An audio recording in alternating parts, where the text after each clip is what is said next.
I was So ready Star for that Wars- discussion. Nah. The Star Wars guys, Oh yeah. this franchise we're all huge fans of, Oh yeah. That has thing. announced a new 30 issue maxi series. What? Is what they're calling it. Maxi pad series. I need an adult. Yes. Yeah, maxi series. So this 30 issue series will cover the 3 main ages of Star Wars.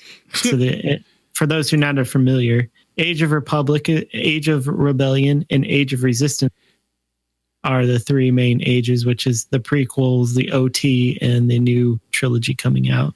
Yeah, so there will be a 1-issue comics that will cover each one of these eras. And first one coming out, of course, and they're doing it in chronological order. So Age of the Republic will be first, and they should be coming out this December. And they will have 1 or 2 a month leading up to the last movie in the new trilogy.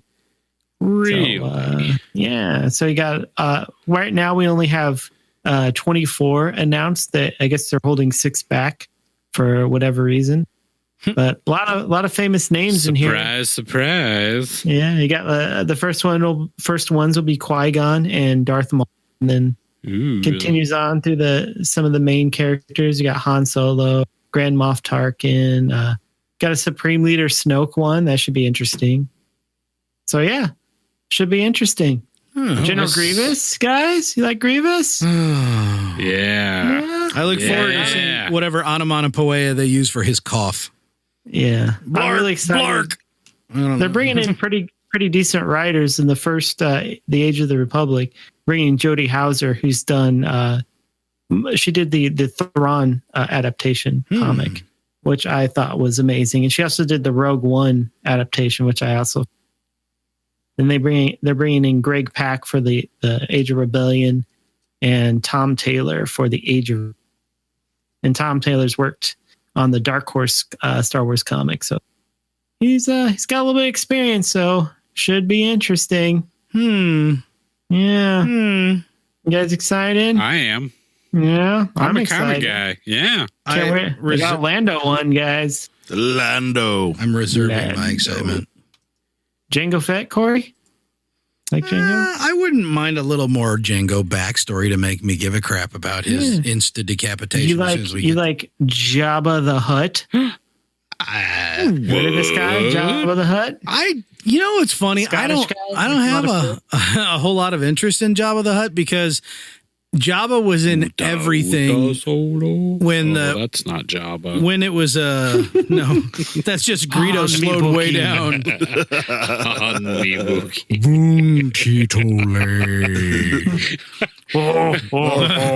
Wait, that sounded like Amidala. Yeah. Amidala and Jabba. Surprise, everyone! I've returned. I've been practicing my Rhodian. Voo-da doo-da solo. That's spot on. It is. We must do something. Oh no, here we go.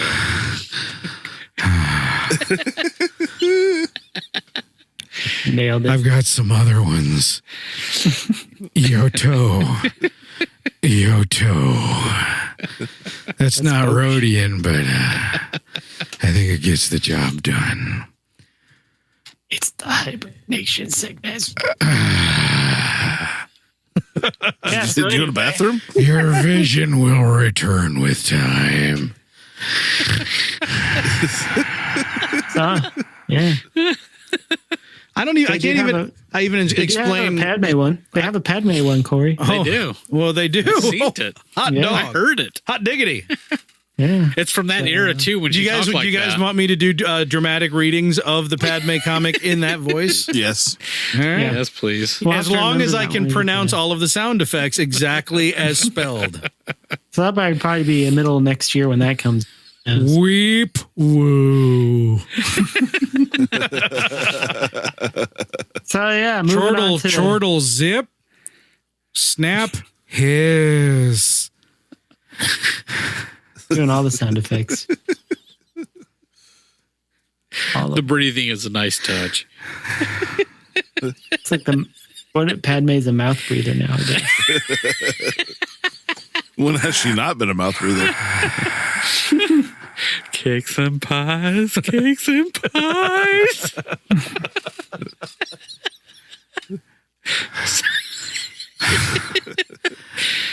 Oh dear God! So you think she's going to say something, but she's not. She's just really having a hard time breathing. Right? She's thinking. She thinks a lot. She's very smart. She's measured. That's the diplomat. It is. And her coming out. She knows when to speak. Contemplating what to say next. This is how democracy ends. With thunderous applause. That's not how she talked back then. This is awkward for even me. The best part for me with doing this is staring directly at Mike for like him leaning back and shaking. Well, he's got two mics pointed at him. He does. Yeah. Well, Mike gets 2 mics. He's triple Mike. He's going to be in stereo. That's We right. come through stereo. Anyway, Yeah. so Yeah. comic run come to an end this week. Thank goodness. Good. Who's coming to an end? We had 2 of them that did come to the end. So the Star Wars, The Last Jedi comic adaptation came to an end. Oh, let me how. And then how's the this Lando Double or Nothing miniseries also came to an end. Yeah, it did, didn't it? And the Double or Nothing I haven't really mentioned because I was not very impressed with it. Okay, I was hoping that I wasn't the only one that felt that way. Yeah, it was. There was a lot of dialogue, and I thought, I mean, you get a lot of L3 dialogue, which I thought was pretty good-ish. Okay, yeah. It was funny, but I everything else was just the situation. I mean, the story. Basically, it's Lando is conscripted to help a couple of people on a planet that's trying to decide whether or not they want to rebel against the Empire. This is pre Han Solo film, right? And he's brought in and he helps. I mean, it's just a predictable plot. I mean, there's just not. It is. The thing I loved about the original Lando, the first Lando series, was that it was just really out there, and I mean, it really dug into the character of Lando. It felt like Lando. Oh and, yeah, absolutely. And then of course Lobot, the implants, and there was just a lot of implants. Hello. Remember me? I've got the implants. But this was just, it was just, I don't know. It almost felt like the 70s Star Wars series, like just just random. I mean, it was just rando alien people with pointy ears. He helped them out. Made me not appreciate Lando anymore. It was not. Yeah. I'm really upset with that statement, Garrick. Well, I expected a lot more from that. He didn't even get with any ladies. The closest he came was at the end. I think she gave him a kiss and said thanks. Yeah. And instead of the next panel being them in bed, it was just like, okay, we'll see. Because that's how we're not misogynists. That's how the original comic started. Was him in bed. With moth. That's what made it beautiful. I know. It's just like that's his character. Yes, that's right. There's my baby. Yeah. So Star Wars: The Last Jedi comic came to an end. I didn't really read it, but I guess there was some interesting internal dialogue with Luke when he disappeared or whatever. Yeah. So we get to see Luke's last words. So you guys interested in those? Yeah. Oh, go ahead. I am. Yeah. Knock it out. Wait. We should guess first, shouldn't we? What was Luke's last internal monologue before he faded like a fart in the wind? Go ahead. Nudist colony. Huh. That's what Mark Hamill said his last words were. But Right. Howie, any guesses? Peace be with you. Oh, and also with you. Thank you. Me, I think that Luke Skywalker's last thoughts as he farted it, it became a fart in the wind, was probably just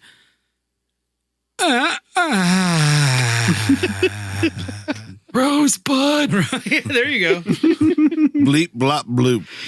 It's a sled. Yeah. Back on Tatooine. Air speeder. Or land speeder. Land speeder. T-17. Tashi. Power converters. Never got them.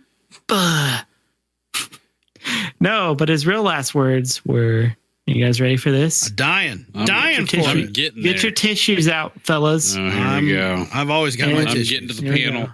Oh my gosh. Actually, And so it begins, or so it ends as it began, by the light of the two suns, before stepping into a larger world. Disappear. The end. It's it. What? I actually would have appreciated that at the end of the movie. I think that would have landed. Oh pretty yeah, well. anything's an improvement. But actually, you guys should go to View Comic and take a look at the panels. oh man, I gotta do stuff. Sorry, I didn't because sign up for this. the panel before he says these words.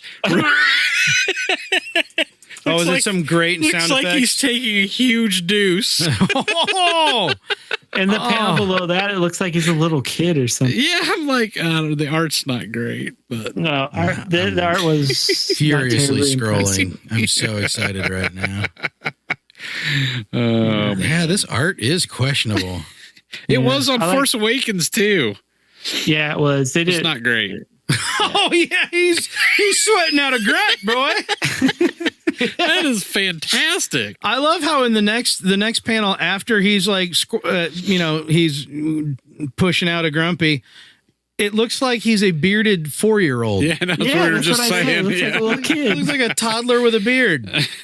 Wow. Yeah, they didn't do perspective very well on that one. Oh no. Yeah. Yeah. he's like then- he's like Luke. And so it ends. as He's it like began, Luke by if the light instead of the two Anakin was his suns. father, it was the dude what was on Tatooine with Anakin in the first movie played by Warwick Davis that was also in Solo. I can never remember the character's Yeah. name. I do got Solo. to give it to the writers to try to add something to this. Yeah. To try to make it meaningful in some Well, fashion. actually, I mean, the only thing notable about this comic was that the writers tried to dig in a little bit, and Yeah. They added. Yeah. Enter the internal dialogue in this may be worth buying it, perhaps, or at least reading it. or going to I like viewcomic.com and checking it out. Yeah, but you actually see the kid force pull the broom into his hand. Yeah, which I have never seen. I've never you seen because I never, even when I was watching for it in the theater, I blinked at the wrong time because it happened so quickly. And I, since it came out on video, have never made it that far into the movie again. The best part about this comic, though, is the preview for Dr. Aphra 24 in the page. That's a great cover.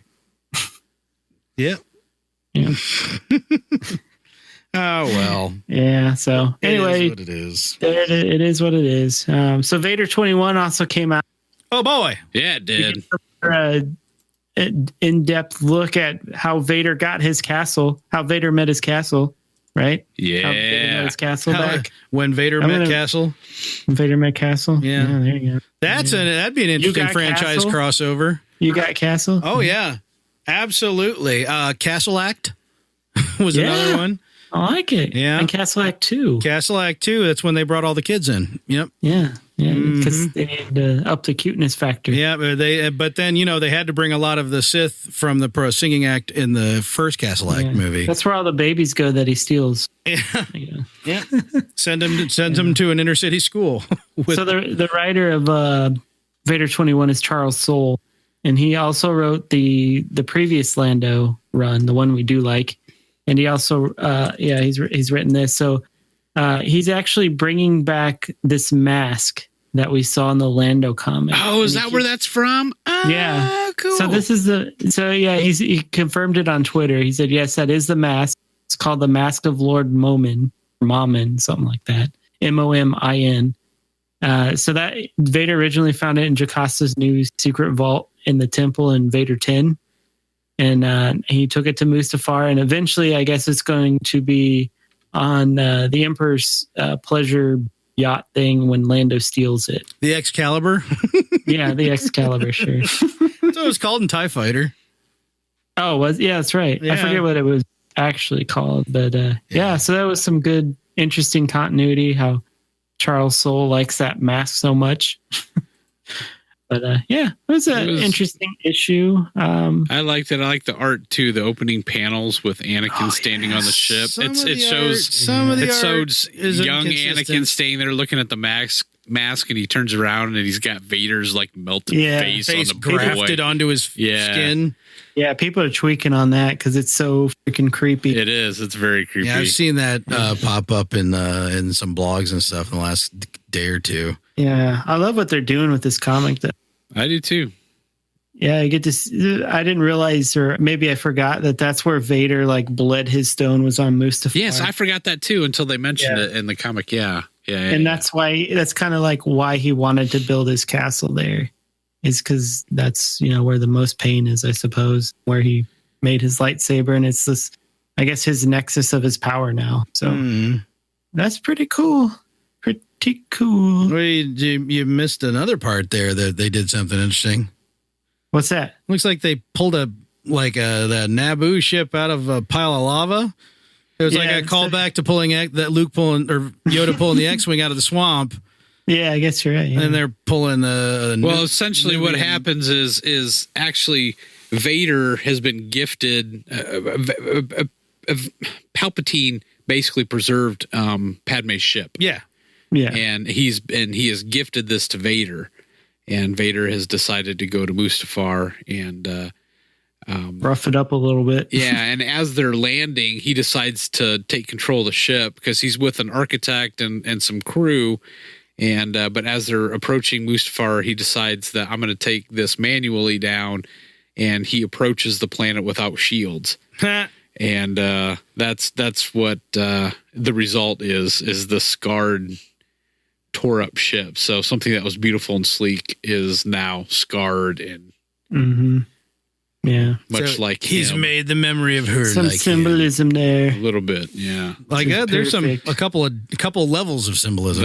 The female in the comic, she's like the architect that's going to build the castle for him, so she's trying to get into his head. Oh no, don't go. Him.